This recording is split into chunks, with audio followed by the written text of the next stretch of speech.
Hello everyone, welcome to your daily reading session.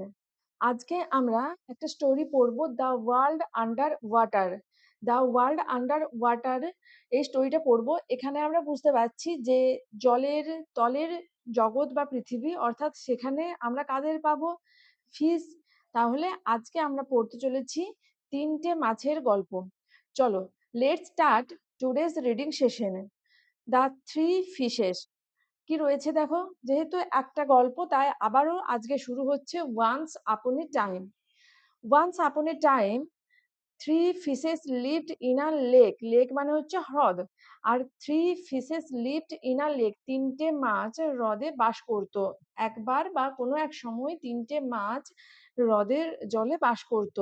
আচ্ছা, এখানে তোমাদের বলে রাখি, থ্রি ফিশেস দেয়া রয়েছে। কোথাও কিন্তু হয়তো লক্ষ্য করবে যে ফিশের প্লুরাল কিন্তু ফিশ, আবার কোথাও দেয়া থাকে FISHES, ফিশেস। ওকে, দেখো ফিশ যখন প্লুরাল হিসাবে আবার ফিশই বলছি, তার মানে কি একই জাতীয় অনেকগুলো মাছকে যখন আমরা বলছি তখন কিন্তু ফিশই বলছি প্লুরাল। কিন্তু এই যে ফিশেস যখন প্লুরাল করছি তখন কিন্তু অনেক রকমের মাছ। আরো যদি সহজ করে তোমাদের একটু বলি, ধরো একটা পুকুরে শুধু কাতলা মাছই আছে, তাহলে অনেকগুলো কাতলা মাছ আছে, সেখানে কি বলবো?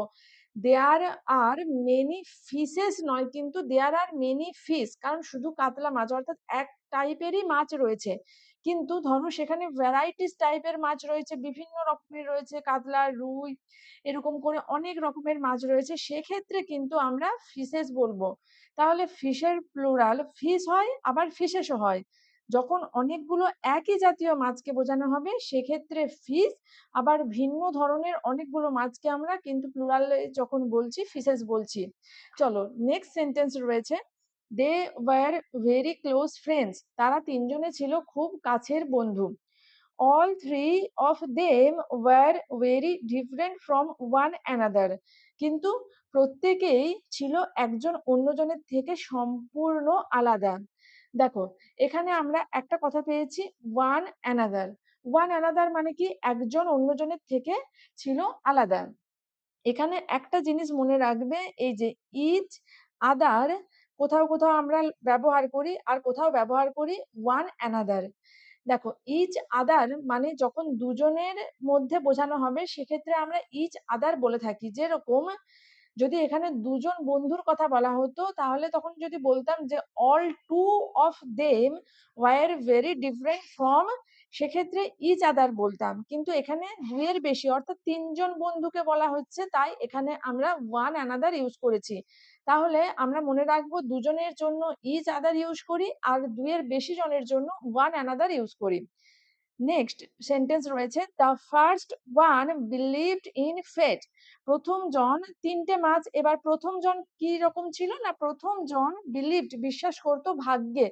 আচ্ছা, এখানে মনে রাখবো, দেখো বিলিভের পর কিন্তু সবসময় আমরা ইন প্রেপোজিশনটা ব্যবহার করি।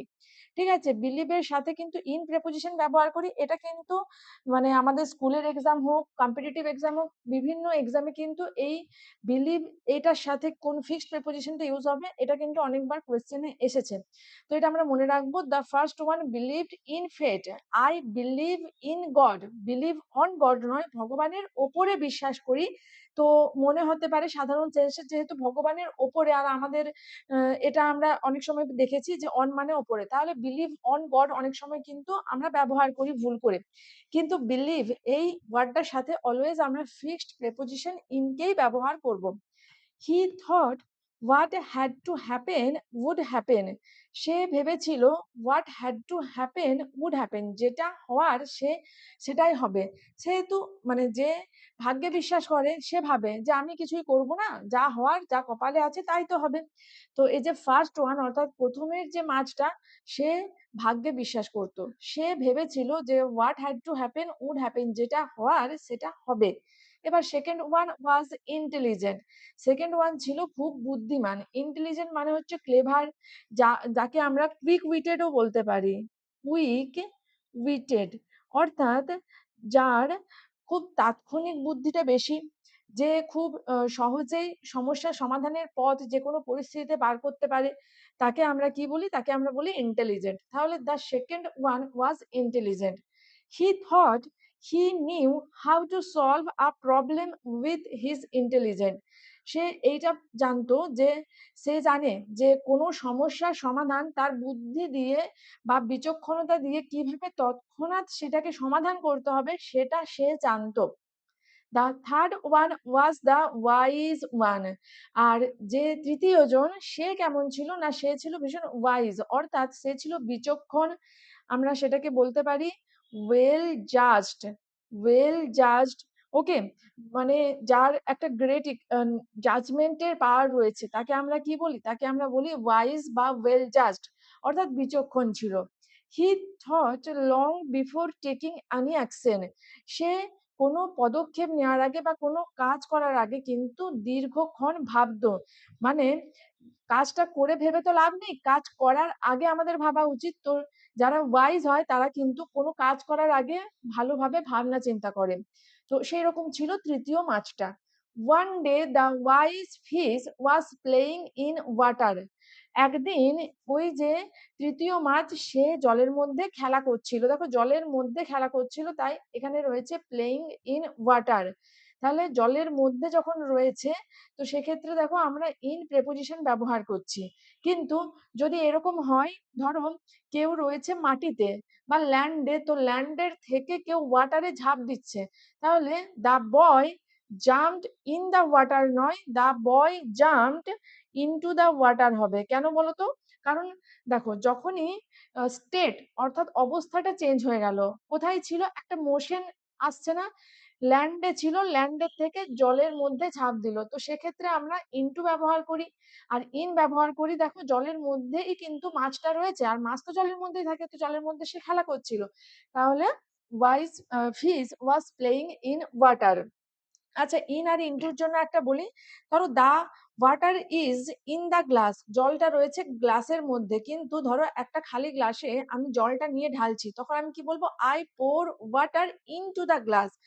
খালি গ্লাসে আমি জলটা ঢাললাম, ঠিক আছে, জলটা হয়তো বোতলে ছিল, তো বোতল থেকে আমি গ্লাসে যখন ঢালছি একটা মোশন রয়েছে, জলটা কোথায় ছিল? বোতলে ছিল, চলে যাচ্ছে গ্লাসে, তাহলে দেখো স্টেট জলটার অবস্থানটা চেঞ্জ হয়ে যাচ্ছে। তো সেক্ষেত্রে দেখো আমরা ইনটু ব্যবহার করছি। ইন আর ইনটু কোথায় ব্যবহার করব?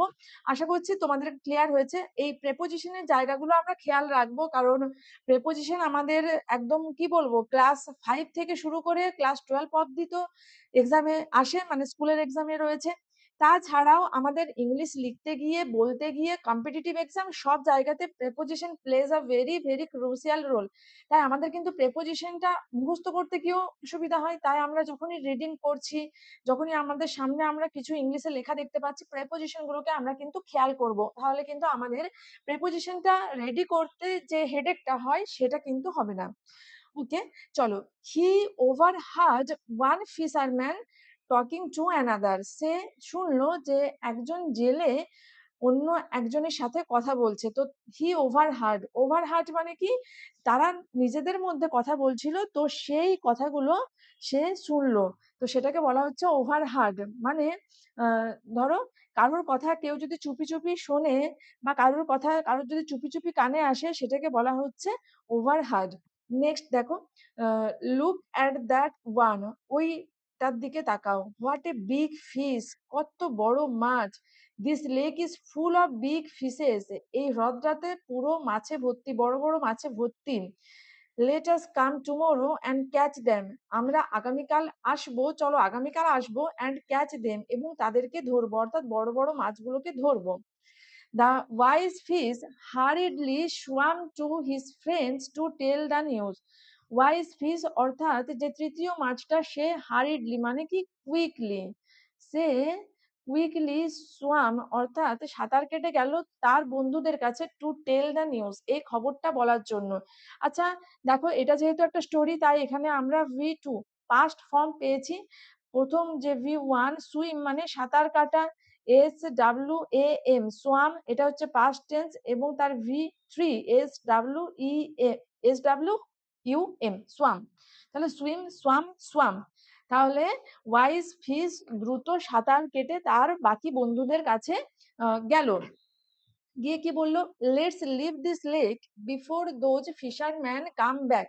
চলো আমরা এই লেকটা ছেড়ে চলে যাই, যে জেলে সে আবার পুনরায় ফিরে আসার আগেই। কারণ বলেছে যে আগামীকাল এসে জাল ফেলে ওদেরকে ধরবে, তো ওই জন্য ওয়াইজ ফিশ বলছে চলো আমরা চলে যাই এখান থেকে। A canal I know can take us to another lake, আমি জানি একটা খাল আছে যেটা দিয়ে গেলে আমরা একটা অন্য হ্রদে পৌঁছে যাব। দ্য ওয়াইজ ফিশ সেড, তো ওই ওয়াইজ মাছটা বলল, the intelligent fish said I know what to do if the fisherman come and catch me. তো যে বুদ্ধিমান মাছটা ছিল, অর্থাৎ যে সেকেন্ড ফিশটা ছিল, সে বলল যে আমি জানি, I know what to do, কি করতে হবে, if the fisherman come and catch me, যদি জেলে আসে আমাকে ধরে, তাহলে যদি জেলে আসে এবং আমাকে ধরে তাহলে কি করতে হবে আমি জানি। তার মানে কি, যে ইন্টেলিজেন্ট ফিশটা বলছে আমি কিন্তু এখান থেকে যাব না। The fish who believed in fate said, whatever is to happen will happen. যেটা ঘটার সেটা ঘটবে। I was born in this lake, আমি এই হ্রদে জন্মেছি। I am not going to leave it. আমি কিন্তু এইটা ছেড়ে, এই জায়গাটা ছেড়ে যাব না। যেটা হওয়ার সেটা তো হবে। তাহলে আমার এখানে জন্ম, আমি এটা ছেড়ে, এই হ্রদটা ছেড়ে যাব না। The wise fish did not want to risk his life. আর তাহলে ওয়াইজ ফিশ অর্থাৎ যে থার্ড ফিশ ছিল, সে কিন্তু চায়নি, ডিড নট ওয়ান্ট, সে চায়নি টু রিস্ক হিজ লাইফ, তার জীবনকে বিপদের মধ্যে ফেলতে। দেখো ওয়াইজ ফিশ তাদেরকে বলল, তার যে দুটো বন্ধু ছিল, তো যে ছিল বিলিভার অফ ফেট, অর্থাৎ ভাগ্যে যে বিশ্বাসী, তা সে বলছে যে না, যেটা হওয়ার সেটা হবে, আই উইল নট গো। এবার যে ইন্টেলিজেন্ট সে বলছে যে no, I will not leave this lake, but I know what to do if I get caught, আমি জানি যদি আমি ধরা পড়ি আমাকে কি করতে হবে। তো তাহলে দুজন গেল না, তো ওয়াইজ ফিশ ভাবলো যে না, আমার তো এইভাবে বিপদের মধ্যে নিজের লাইফকে ফেলে লাভ নেই, জীবনকে জড়িয়ে লাভ নেই। So he swamp through the canal and went to the other lake, সুতরাং সে সাঁতার কেটে থ্রু দ্য ক্যানেল, ওই খালের মধ্যে দিয়ে সাঁতার কেটে যাচ্ছে। এইরকম ধরো সুড়ঙ্গ বা খাল, এর মধ্যে দিয়ে যখন যা বোঝাচ্ছে, তো সেক্ষেত্রে আমরা কিন্তু এই যে থ্রু প্রিপোজিশনটা ইউজ করে থাকি। তাহলে so he swamp through the canal and went to the other lake, এবং অন্য যে লেকের বা হ্রদের কথা বলেছিল সেখানে চলে গেল। The fisherman came back, fisherman বা জেলে ফিরে এলো দ্য নেক্সট মর্নিং, পরের দিন সকালে। আচ্ছা এখানে একটু বলে রাখি, the fisherman came back the next morning, এখানে যদি থাকতো the fisherman came back in the morning, সকালবেলাতে ফিশারম্যান ফিরে এলো, এক্ষেত্রে কিন্তু আমরা দেখো ইন প্রেপোজিশনটা ব্যবহার করছি বা ইন মর্নিং। কিন্তু যখনই এই যে নেক্সট ওয়ার্ডটাকে আমরা ইউজ করেছি, তখন কিন্তু তার আগে আমরা কোনো প্রেপোজিশন ব্যবহার করব না।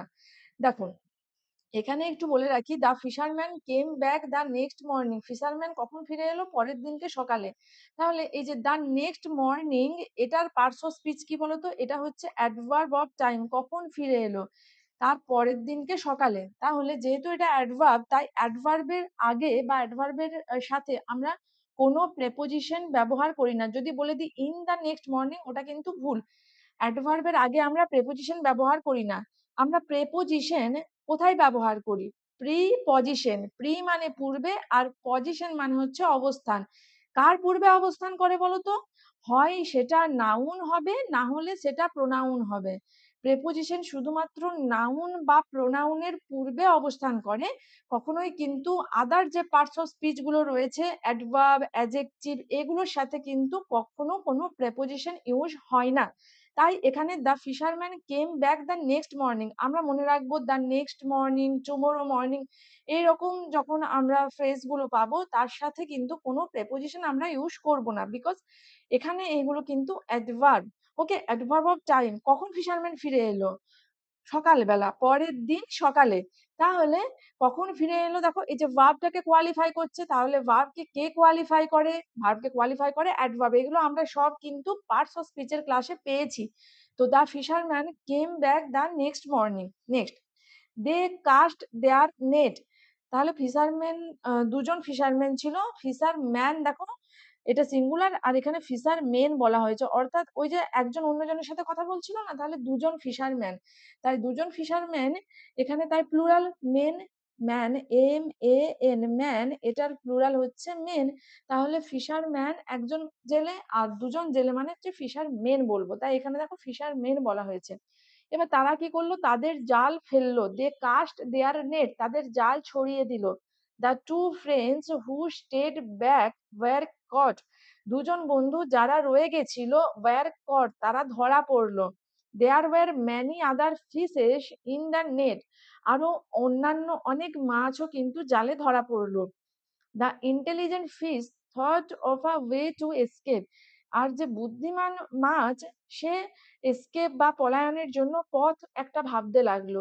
হি acted as if he were dead সে এমন একটা ভান করলো বা প্রিটেন্ড করলো যেন সে মৃত।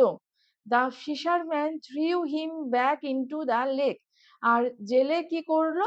তাকে ছুঁড়ে ফেলে দিল হ্রদের জলে। ভাবলো যে এই মরা মাছটা নিয়ে গিয়ে আর কি হবে। But the other fish who believed in fate was still jumping in the net কিন্তু অন্য যে মাছটা ছিল অর্থাৎ যে ফার্স্ট ফিশটা ছিল যে ভাগ্যে বিশ্বাস করতো সে কিন্তু তখনও জালের মধ্যে লাফাঝাপা করতে লাগলো। The fisherman struck him dead আর ফিশারম্যান তাকে কি করলো? তখন তাকে লাফাচ্ছিল প্রচন্ড বলে তাকে ঝাপটে মেরে দিল। অর্থাৎ জেলে তাকে মেরে দিল ওই ফার্স্ট ফিশ যে ভাগ্যে বিশ্বাস করত। আচ্ছা, যে ভাগ্যে বিশ্বাস করে তাকে বলা হয় ফ্যাটালিস্ট। ওকে, যে ভাগ্যে বিশ্বাস করে তাকে বলা হয় ফ্যাটালিস্ট। তাহলে আমরা কি দেখতে পেলাম? ভাগ্যে বিশ্বাস করলে হবে না, ভাগ্যে যেটা লেখা আছে সেটা হবে, কিন্তু মানুষের ভাগ্য, নিজের ভাগ্য মানুষ নিজেই তৈরি করে। If you work hard you can change your destiny. যদি যে ফার্স্ট ফিশ যে ছিল ভাগ্যে বিশ্বাসী, সে যদি তার ফ্রেন্ডের কথা শুনে অন্য লেকে চলে যেত ভাগ্যের উপর বিশ্বাস না করে, তাহলে সে কিন্তু আজকে প্রাণ হারাতো না। রাইট? তাহলে আমরা এখানে কি দেখতে পেলাম? যে ইউ হ্যাভ টু বা we have to work hard to change our destiny. We have to be careful, we have to be cautious and intelligent to change our destiny. So this is the moral of the story. আর এই যে স্টোরিটা আমরা পড়লাম এটা adopted হয়েছে বা নেওয়া হয়েছে টেলস ফ্রম পঞ্চতন্ত্র। পঞ্চতন্ত্রের গল্প আমরা সকলেই পড়েছি। পঞ্চতন্ত্রের অনেক রকমের মোরাল স্টোরি রয়েছে, ফেবেল রয়েছে, তো সেগুলো আমরা অনেকেই জানি। তো আজকের গল্পটা নেওয়া হয়েছে পঞ্চতন্ত্রের গল্প থেকে। তো that's it for today's reading session. তোমাদের যদি মনে হয় রিডিং সেশনগুলো হেল্পফুল, অবশ্যই তোমরা লাইক করবে, কমেন্ট করবে এবং তোমাদের কমেন্ট সেকশনে মতামত জানাবে। আর তোমরা তোমাদের ফ্রেন্ডসদের সাথে যারা ইংলিশ শিখতে চাইছে, কারণ এখানে যে সেশনগুলো বা ক্লাসগুলো তোমরা পাচ্ছ সকলের জন্যই, স্কুলের স্টুডেন্টস, কম্পিটিটিভের স্টুডেন্টস বা যারা in general spoken English, written ইংলিশকে ইমপ্রুভ করতে চাইছো, সকলের জন্যই এই সেশনগুলো হেল্পফুল। তো আমি বলবো তোমরা একটু বেশি বেশি করে শেয়ার করো। আর তোমরা যদি চাও লার্নিং অরাকে সাপোর্ট করতে, তাহলে অবশ্যই তোমরা লার্নিং অরা চ্যানেলটিকে সাবস্ক্রাইব করে বেল আইকনটি প্রেস করে রাখবে। তাহলে যখনই নতুন ক্লাস দেওয়া হবে তার আপডেট তোমার কাছে পৌঁছে যাবে। তো দেখা হচ্ছে পরের দিনকে নতুন সেশনে। Till then stay connected with Learning Aura. Thank you for watching.